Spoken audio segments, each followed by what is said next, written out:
बोलती क्यों नहीं हो? कौन है वो आदमी जिससे तुम घंटों घंटों बातें करती हो? मेरा दिमाग मत खराब करो, मुझे मेरी जिंदगी जीने दो। राहुल और नेहा की शादी को कई साल हो चुके थे। राहुल नेहा से बेहद प्यार करता था। वो सुबह उठकर उसके लिए चाय बनाता, घर का सारा काम खुद करता और हर पल नेहा का ख्याल रखता था। राहुल के लिए ये सब बोझ नहीं बल्कि उसका प्यार था। नेहा जी, जाग जाओ, सुबह हो गई और आपके लिए गर्मा गर्म चाय और नाश्ता तैयार है। नेहा, तुम नाश्ता कर लेना, मुझे देर हो रही है, मैं फैक्ट्री जा रहा हूँ। ठीक है, लेकिन आज शाम को जल्दी आ जाना, मेरा मन गोलगप्पे खाने का है। बस इतनी सी बात? आज ही खिलाऊंगा तुम्हें गोलगप्पे।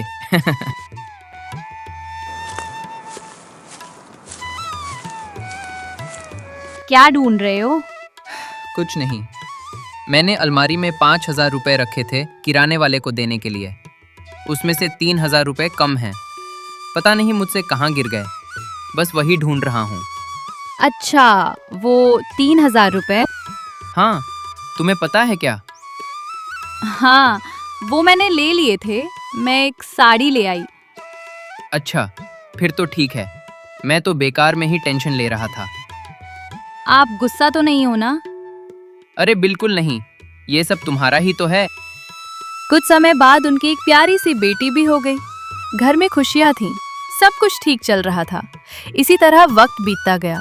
एक दिन नेहा ने राहुल से कहा, सुनो जी, आप तो रोज फैक्ट्री चले जाते हो और मैं घर पर अकेली रह जाती हूँ। मेरा बिल्कुल मन नहीं लगता। अरे क्या हुआ नेहा? मैं सोच रही थी मैं भी स्कूल में नौकरी कर लूं और हमारी बेटी भी वहीं पढ़ लेगी। दोनों का समय भी अच्छे से निकल जाएगा। अगर तुम्हें अच्छा लगे तो जरूर करो। तुम्हारी खुशी मेरे लिए सबसे जरूरी है। राहुल ने बिना सोचे समझे उसकी बात मान ली। वो बस नेहा की खुशी चाहता था। नेहा ने स्कूल ज्वाइन कर लिया। शुरुआत में सब कुछ सामान्य था, लेकिन धीरे धीरे नेहा बदलने लगी।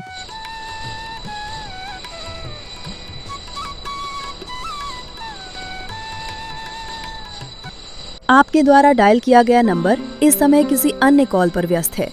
कृपया थोड़ी देर बाद पुनः प्रयास करें। धन्यवाद। 2 घंटे बाद। आपके द्वारा डायल किया गया नंबर इस समय किसी अन्य कॉल पर व्यस्त है। कृपया थोड़ी देर बाद पुनः प्रयास करें।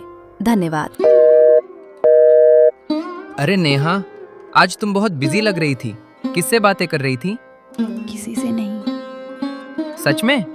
यार, मैंने कई बार कॉल किया था, लेकिन तुम्हारा नंबर बिजी बता रहा था। पता नहीं, शायद नेटवर्क की प्रॉब्लम होगी। हाँ, हो सकता है। चलो छोड़ो, ये बताओ स्कूल कैसा चल रहा है? कोई दिक्कत तो नहीं हो रही?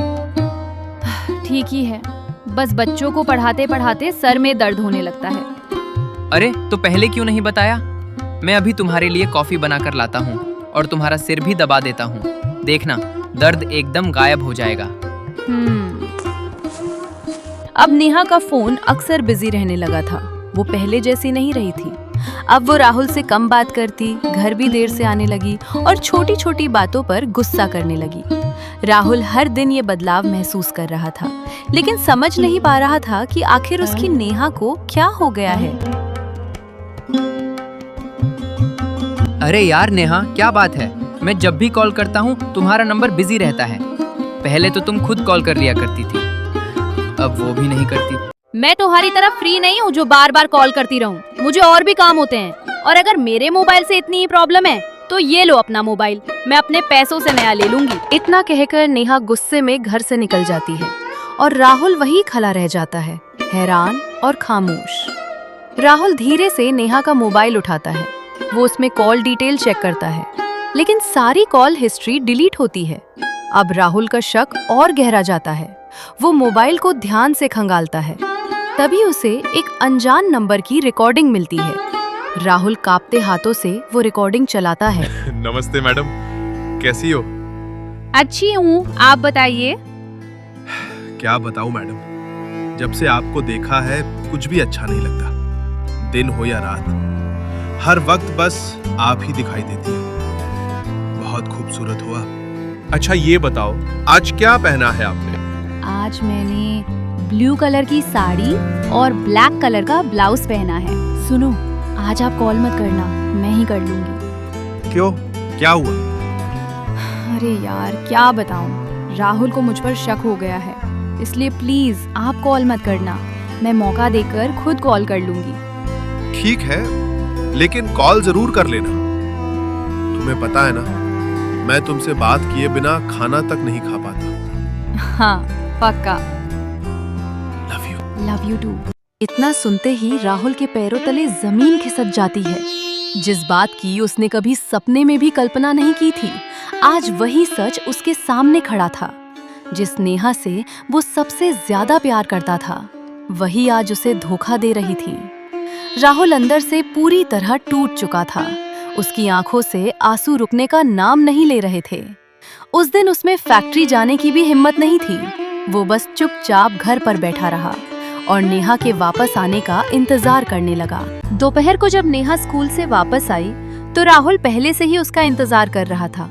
उसकी आंखों में गुस्सा नहीं, बल्कि दर्द और टूटे हुए भरोसे की झलक थी। राहुल बार बार सवाल करता रहा, लेकिन नेहा चुप रही। बोलती क्यों नहीं हो? कौन है वो? मेरा दिमाग मत खराब करो, मुझे मेरी जिंदगी जीने दो। नेहा, मैंने कब रोका है तुम्हें? मैंने दिन रात एक कर दिया। 18 घंटे फैक्ट्री में काम किया, सिर्फ इसलिए कि तुम्हें कभी कोई दिक्कत ना हो। और बदले में तुमने मुझे ये दिया। मैं तुमसे बस एक बात पूछना चाहता हूँ, क्या कमी रह गई मेरे प्यार में? क्या नहीं दे पाया मैं तुम्हें, जो तुम्हें किसी और का सहारा लेना पड़ा? कमी? तुमने मेरे लिए किया ही क्या है? जो किया वो तो सब करते हैं, कोई एहसान नहीं किया तुमने मुझ पर। और वैसे भी मैं सच्चा प्यार ढूंढ रही थी और वो मुझे मिल गया। सच्चा प्यार? हाँ, सच्चा प्यार। उसके साथ मेरा 1 साल से रिश्ता है। अगर 1 साल की बातों को तुम प्यार कहती हो, तो हम जो 10 साल से साथ हैं, क्या वो प्यार नहीं है? नेहा इस सवाल का कोई जवाब नहीं देती। वो चुपचाप मुड़ती है और अपने कमरे में चली जाती है। पीछे रह जाता है एक टूटा हुआ राहुल और बिखरता हुआ उसका घर। भाभी जी, दूध ले जाओ। तभी राहुल बाहर आता है। भैया जी, दूध के पैसे देने थे। कितने देने हैं? भैया जी, आपके 3,500 रुपए हो गए हैं। अभी देता हूँ। राहुल जेब से पैसे निकालता है, लेकिन 3,500 में से 500 रुपए कम पड़ जाते हैं। वो चुपचाप अंदर जाता है और नेहा के पैसों में से 500 रुपए निकालकर दूध वाले को दे देता है। कुछ देर बाद जब नेहा अपने पैसे देखती है, क्या तुमने मेरे पैसे लिए हैं? हाँ, वो दूध वाले को देने थे। तुम्हारी हिम्मत कैसे हुई मेरे पैसे को हाथ लगाने की? चोर कहीं के। आज के बाद मेरे पैसों को हाथ लगाया ना, तो मुझसे बुरा कोई नहीं होगा। इतना कहकर नेहा अपने सारे पैसे कहीं छुपा देती है और समय ऐसे ही बीतने लगता है।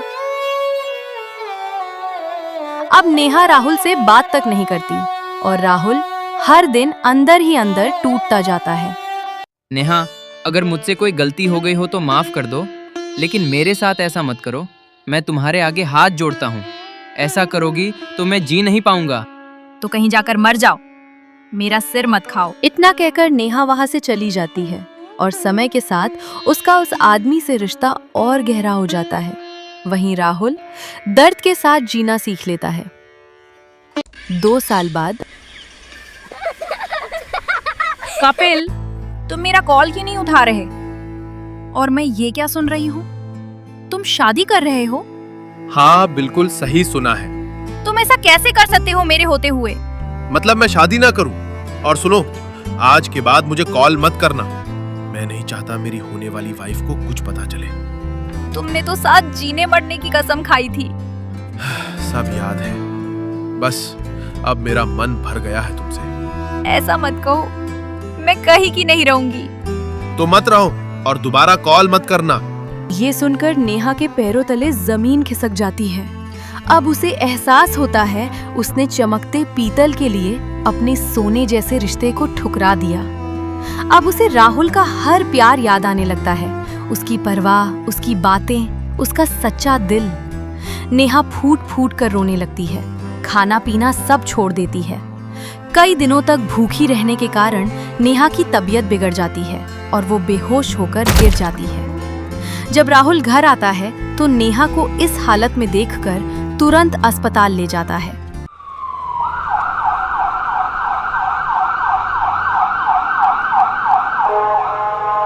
पूरी रात बिना सोए, बिना खाए उसके पास बैठकर उसकी सेवा करता है। सुबह जब नेहा को होश आता है तब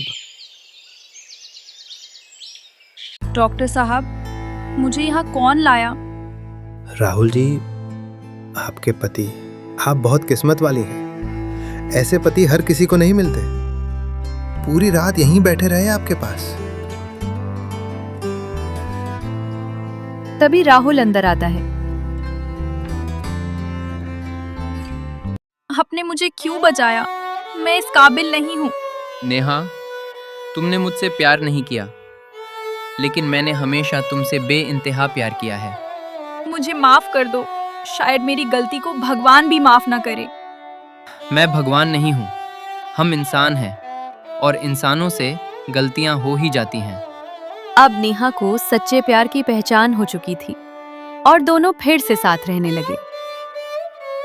अरे नेहा, स्कूल नहीं जाना क्या? नहीं जी, अब बस आपके पास ही रहना है। सच्चा प्यार कभी छोड़कर नहीं जाता, बस हम ही उसे पहचानने में देर कर देते हैं। दोस्तों, अगर कहानी पसंद आई हो तो लाइक करें और अपनी राय कमेंट में जरूर बताएं। जय माता दी।